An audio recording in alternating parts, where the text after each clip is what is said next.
دنیا سے جاتے ہوئے آپ کی آخری نصیحت الصلاۃ، میری امت نماز نہ چھوڑنا، نماز نہ چھوڑنا، نماز نہ چھوڑنا، یہ آپ کی آخری نصیحت تھی دنیا سے جاتے ہوئے۔ اپنی اولاد کو نصیحت نہیں فرمائی، امت کو نصیحت فرمائی کہ میرے بعد نماز نہ چھوڑنا، وما ملکت ایمانکم، اور ماتاتوں سے اچھا سلوک کرنا۔ دوسری چیز آپ کو اشارتاً دی گئی ہے، جب آپ پہلے آسمان پر آئے تو آدم علیہ السلام نے استقبال کیا، دوسرے پر یحییٰ، زکریا، عیسیٰ علیہ السلام کا استقبال، تیسرے پر یوسف علیہ السلام، چوتھے پر ادریس، پانچویں پر ہارون، چھٹے پر موسیٰ علیہ السلام۔ ساری جماعت، ریسپشن جماعت آگے کھڑی تھی، انہوں نے استقبال کیا۔ جب آپ ساتویں آسمان پر پہنچے ہیں تو وہاں استقبال کوئی نہیں تھا، ریسپشن کوئی نہیں ہے، ایک قبلہ ہے، ایک کعبہ ہے، اس کا طواف ہو رہا ہے۔ اس کعبے کی دیوار کے ساتھ ایک بابا جی ایسے ٹیک لگا کے بیٹھ رہے ہیں، ایسے، اس کو ہم پنجابی میں کہتے ہیں گوٹھ مار کے بانا، یوں بیٹھے ہوئے ہیں، وہ اٹھے ہی نہیں، بالکل نہیں اٹھے، سفید داڑھی ایسے بیٹھے ہوئے ہیں، بے پرواہ۔ تو آپ نے پوچھا یہ کون بزرگ ہے؟ جبریل سے پوچھا یہ کون ہے؟ تو انہوں نے فرمایا آپ کے دادا ابراہیم علیہ السلام، یہ آپ کے دادا ہیں ابراہیم علیہ السلام۔ تو ہمارے نبی خود چل کے گئے آگے، پھر ابراہیم کھڑے ہوئے، پھر باپ بیٹا ملے۔ ہر نبی کہتا تھا میرے بھائی آئے، ابراہیم بولے میرا بیٹا آ گیا۔ یہ کیوں چلوایا ہے؟ یہ کیوں چلوایا ہے؟ اللہ کے محبوب کے مقام کو تو نہ خلیل پہنچے، نہ کلیم پہنچے، نہ رسول پہنچے، نہ فرشتہ پہنچے، وہ سارے غلامان رسول ہیں۔ تو یہ سردار کو کیوں چلایا گیا ہے اپنے سے چھوٹے کی طرف؟ کیوں کہ رشتہ ابراہیم کا بڑا اور مرتبہ ہمارے نبی کا بڑا، اور اللہ کو پتا تھا یہ امت ماں باپ کو بڑا ذلیل کرے گی، اس کے نوجوان ماں باپ کو بڑا خراب کریں گے، تو اللہ نے اپنے نبی کے ذریعے سے ماں باپ کا ادب سکھوایا ہے کہ جاؤ، چل کے جاؤ، اپنے دادا کے قدموں میں بیٹھو۔ ہمارے نبی چل کے گئے، پھر ابراہیم کھڑے ہوئے علیہ السلام، پھر انہوں نے ان کو گلے لگایا اور ان کا ماتھا چوما۔ اس کے ذریعے سے پیغام پہنچایا گیا ہے کہ ماں باپ بڑی دولت ہیں، یہ بات کوئی نہ بتائے گا۔ ماں باپ کی دعا لینا، بد دعا نہ لینا۔ یہاں تو رشتوں کو کوئی سمجھتا نہیں نا، اب تو ساری دنیا میں یہی حال ہے، لیکن پھر بھی اللہ کا فضل ہے، ابھی بھی اسلامی ملکوں میں ایسا برا حال نہیں ہے، لیکن یہاں تو کسی کو پتہ نہیں ماں کیا ہوتی ہے، باپ کیا ہوتا ہے۔ میرے نبی کا فرمان ہے جس نے ماں باپ کو دکھ دیا اس پہ اللہ کی لعنت، اس پہ فرشتوں کی لعنت، اس پہ زمین آسمان کی لعنت، نہ ان کی نماز قبول ہے، نہ روزہ قبول ہے، نہ صدقہ قبول ہے۔ سنیں میری بات، آپ نے فرمایا کاش میرے ماں باپ زندہ ہوتے تو میں بھی ان کی خدمت کرتا۔ اتنا بڑا رسول ہو کر یہ تمنا رکھتا ہے کہ میرے ماں باپ ہوتے میں خدمت کرتا۔ ماں کو تو دیکھا، باپ تو دیکھا نہیں، 2 مہینے کے تھے ماں کے پیٹ میں، باپ چلے گئے۔ ماں کو دیکھا ہے، 6 سال ساتھ گزرے ہیں، اور ابوا کے جنگل میں ماں کا انتقال ہوا ہے۔ میں ابوا گیا تھا خاص طور پہ اس منظر کو اپنے تصور میں لانے کے لیے کہ وہ کیا حال ہوگا جب جنگل بیابان کالے پہاڑوں میں اللہ نے اپنے محبوب کی ماں کو اٹھایا، جبکہ اشد ضرورت تھی اس وقت ماں کی گود کی، کہ باپ کوئی نہیں ہے، ماں ہی سب کچھ ہے، بستر بھی، تکیہ بھی، لحاف بھی، اور کھانا بھی، پینا بھی، سب کچھ ماں ہے۔ اور جنگل بیابان ہے، نہ مدینے میں موت آئی کے رشتہ دار سنبھالتے، نہ مکے میں موت آئی کے دادکے سنبھالتے، بیچ ویرانہ، اندر جا کے جگہ ہے، جا بھی نہیں سکتے۔ میں نے ایک رہبر پکڑا، اس کے ذریعے سے اندر پہنچے۔ میں وہاں کھڑا تھا، چشمے تصور میں 1400 سال پیچھے دیکھنے کی کوشش کر رہا تھا۔ آپ کی اماں کی آنکھ بند ہوتی تھی، سخت موت کی تکلیف تھی، کھلتی تھی، بند ہوتی، کھلتی تھی، اور آپ بڑے ڈرے سہمے ساتھ بیٹھے ہوئے تھے، یوں ماں کی ساتھ لگ کر کندھے کے۔ آخر حضرت آمنہ نے فرمایا میں جا رہی ہوں لیکن ایک بچہ چھوڑ رہی ہوں جو سارے عالم کو روشن کرے گا۔ یہ کہہ کر ان کی آنکھ بند ہوئی ہے، تو آپ نے جب اماں کہا جواب نہیں آیا تو اپنی ماں سے لپٹ رہے ہیں۔ ہائے ہائے کاش تم وہ جگہ دیکھتے۔ میں نے ہزاروں دفعہ یہ قصہ بیان کیا ہے، میں اپنے آنسو نہیں روک سکتا ہوں۔ ہائے ہائے پتھر بھی روئے ہوں گے اس وقت جب چلنے کا وقت آیا، دفن کیا گیا، کوئی بدو آئے ہوں گے دفن کرنے میں، کوئی دور ایک بستی، تو ہمارے نبی ماں کی قبر سے یوں لپٹ گئے،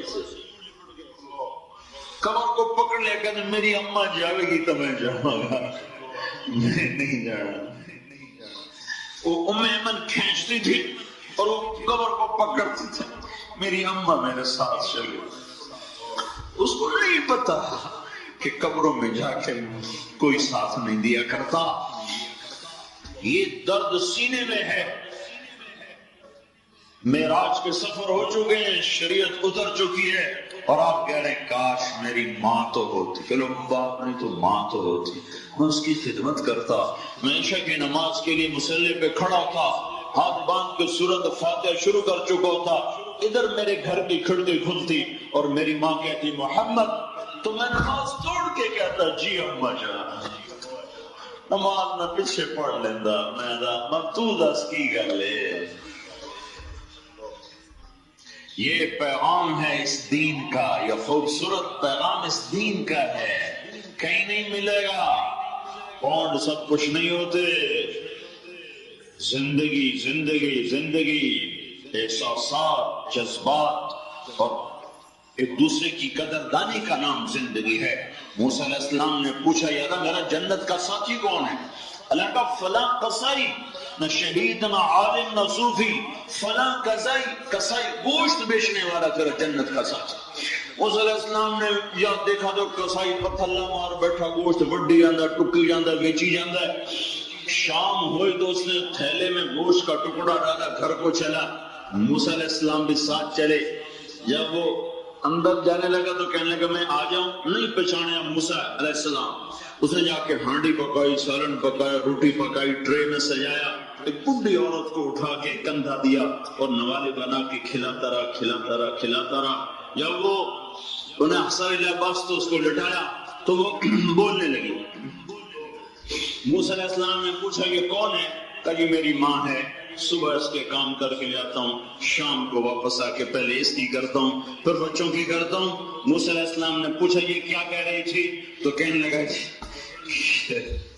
کیا کہوں اماں جو ہوئی جدا میں خدمت کرا شروع ہو جاندی، اللہ تینوں جنت جو موسیٰ دا ساتھی بناوے، بھلا میں کتھے تے موسیٰ کتھے۔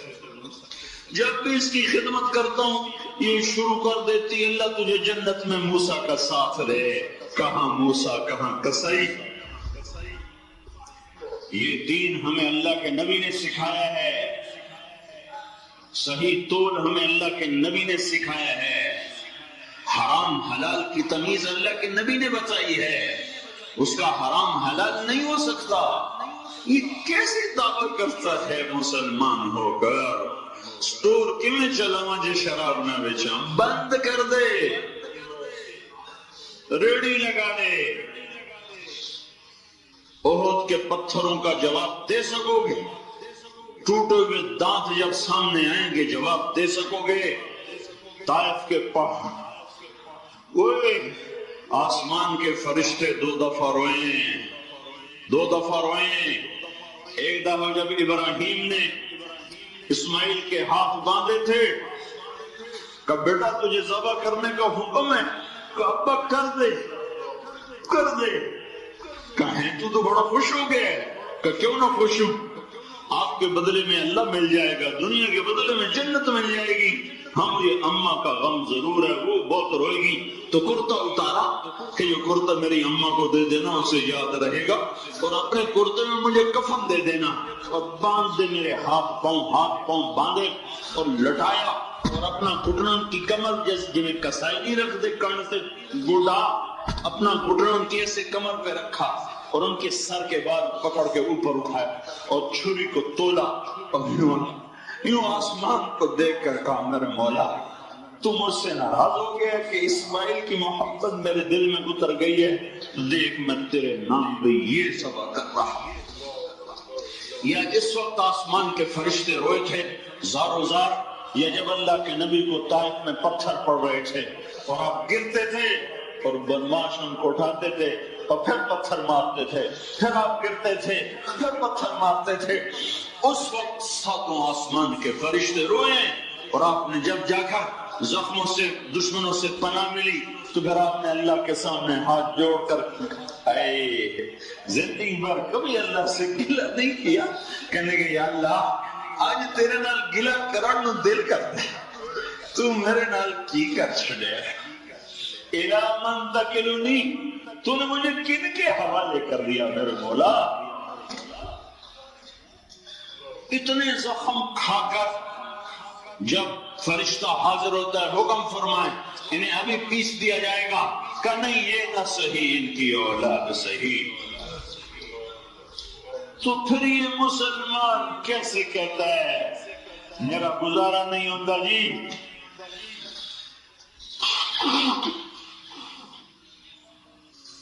تو بھائیو اپنے محبوب کی پاک زندگی پر آؤ۔ اللہ کا نبی اخلاق سکھا کر گیا ہے، جس سے بڑا دین کوئی نہیں۔ دین شروع ہوتا ہے عبادت سے، ختم ہوتا ہے اخلاق پر۔ فاؤنڈیشن سے عمارت شروع ہوتی ہے، چھت پہ ختم ہوتی ہے۔ یہ اللہ کا دین نماز، روزہ، حج، زکات سے شروع ہوتا ہے اور اچھے اخلاق پہ جا کر یہ ختم ہوتا ہے۔ اس کی انتہا حسن اخلاق ہے، معاف کرنا، درگزر کرنا، غیبت سے بچنا، جھوٹ گالی گلوچ سے بچنا۔ ماں باپ کے پاؤں دھو کے پینا میرا پڑوسی ذمہ دار ہے، بہت بڑا ذمہ دار ہے، نوجوان بچہ ہے، تبلیغ میں ابھی لگا ہے، مجھ سے کہنے لگا جب میری کوئی مصیبت آ جاتی ہے تو میں پہلے جا کے ماں باپ کو مٹھیاں بھرتا ہوں، دونوں اماں ابا دونوں کو دباتا ہوں، پھر ان کے پاؤں کی طرف بیٹھ کر ان دونوں کے پاؤں ایسے اپنی بازوؤں میں لپیٹ لیتا ہوں، پھر ان کے پاؤں چوم کر اللہ سے دعا کرتا ہوں۔ آج تک میری کوئی دعا رد نہیں ہوئی۔ اور جہاں مائیں دھکے کھائیں اور باپ ڈر کے بات کرے بچے سے، پتہ نہیں گل نہ پہ جائے، پتہ نہیں کتے طرح وٹ نہ لگے، تو وہ اولاد کیسے دنیا میں مقام پا سکتی ہے اور ان کا رب ان پر کیسے راضی ہو سکتا ہے؟ میرے بھائیو، دین صرف تسبیح پڑھنے کا نام نہیں ہے، اخلاق۔ میرے نبی کا فرمان ہے ساری زندگی تہجد پڑھتا رہا، 1 منٹ نہ سویا، ساری زندگی روزے رکھتا رہا، صرف 2 روزے سال میں چھوڑے عید کے۔ اتنے بڑے عمل لے کر آنے والے شخص سے اچھے اخلاق والے کا درجہ زیادہ ہے۔ تصل من قطعك وتعطي من حرمك وتعفو عن من ظلمك۔ اچھے اخلاق کیا ہیں؟ جو توڑے اس سے جوڑو، جو سلام نہ کرے اس سے سلام کرو، جو غیبت کرے اس کی تعریف کرو، جو گالی دے اس کو دعا دو، جو برا چاہے اس کا اچھا چاہو۔ مجھے میرے رب کی عزت کی قسم ساری زندگی مسجد کے کونے میں بیٹھ کے اللہ اللہ کر کے گزارو، پھر بھی وہ مقام نہ ملے گا جو اچھے اخلاق والا اللہ کے دربار میں لے جائے گا۔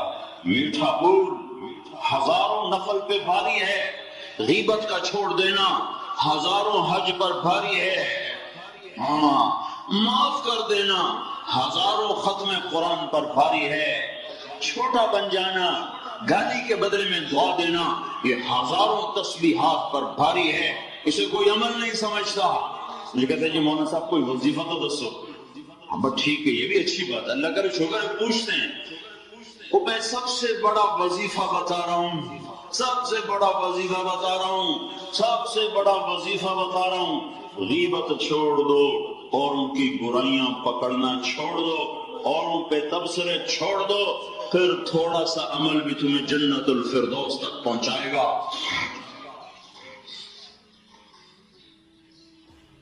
مجھے کوئی شراب پیش کرے نا، مولانا صاحب شراب پیو گے تو میرے ہاتھ تے جوڑی شامو سرن من تیرا بڑا بڑ جائے نا مولانا شراب پیو آ رہا میں، اور وہی آ کر میرے سامنے غیبت شروع کر دینا، مولانا صاحب فلانا بندہ بڑا پیڑا میں، ہاں واقعہ تو ٹھیک آ کر میں دیکھے ہی نہیں کرنا پہ، اس کے ساتھ میں فوراً شریک۔ او بھائیو، غیبت کا کرنا شراب سے بھی بڑا جرم ہے، شراب سے کیا زنا سے بھی بڑا جرم ہے۔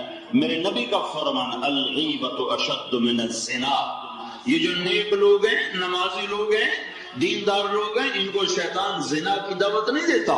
نیک عورتیں، پردادار عورتیں، ان کو شیطان بے پرد ہونے کی دعوت نہیں دیتا، گھنگرو باندھنے کی دعوت نہیں دیتا، لیکن اس نے پکڑنا ان کو بھی ہے، ان کو غیبت میں پکڑتا ہے.